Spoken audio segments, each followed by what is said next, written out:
What if the most popular dog in America was secretly one of the hardest to own? Millions of families bring home a Labrador Retriever every single year. They see the wagging tail, the big brown eyes, the goofy smile, and they think, this is the one. But here's the catch. A huge number of those same families are completely blindsided by what comes next. The chewed-up furniture. The vet bills. The energy that just never stops. So today, we're going all in on the Labrador Retriever.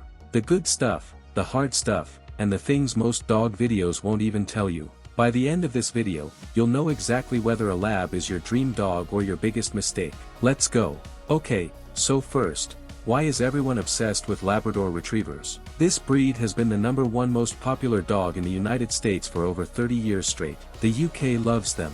Canada loves them. Australia loves them.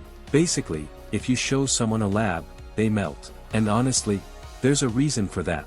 Labs were originally bred in Newfoundland, Canada, not Labrador, which confuses a lot of people, to help fishermen haul nets and retrieve fish from icy water. Cold water, heavy work, all day long. So let's talk personality, because this is where Labs completely win people over. Labradors are friendly. Like, aggressively friendly. They don't really do strangers. Everyone is a best friend waiting to happen. The mailman, your neighbor, a random person at the park, your Lab will treat them all like long-lost family. They are also incredibly gentle. Labs are famous for being great with kids.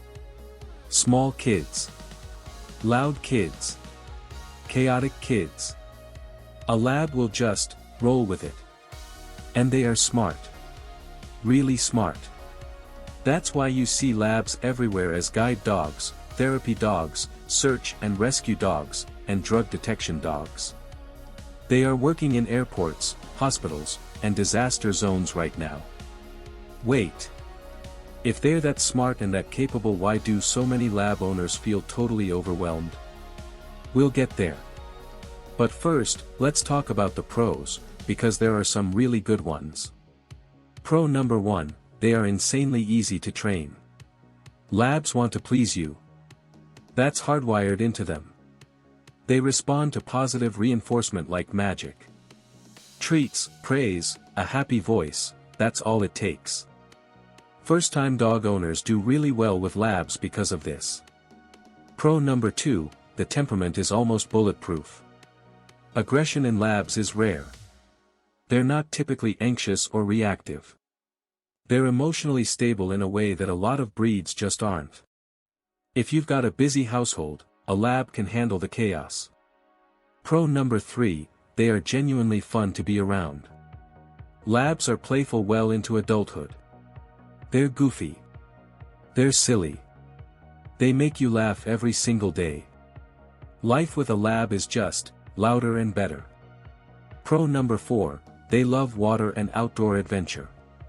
Hiking, swimming, fetch at the beach, Labs are built for this. If you live an active lifestyle, a Lab will match your energy and then ask for more. But here's the catch. That energy? It's not a sometimes thing. It's an every single day thing. Let's talk cons, and I'm going to be really honest here, because this is where most videos go soft. Con number 1, the exercise needs are serious. Labs need at least an hour of real exercise every day. Not a short walk around the block. We're talking fetch, running, swimming, active play. If a Lab doesn't get that outlet, it will find one. And you will not like what it finds. Chewed shoes. Destroyed cushions. Scratched doors.